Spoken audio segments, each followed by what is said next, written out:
Look at the bread, guys. Wow. Oh, nam-nam.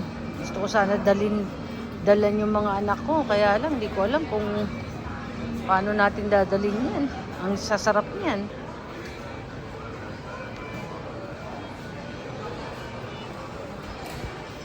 Ito, pinakamatigas nilang tinapay. Hindi ko maintindihan bakit gustong-gusto nila yan. Wow, the cheese, the cheese, the cheese.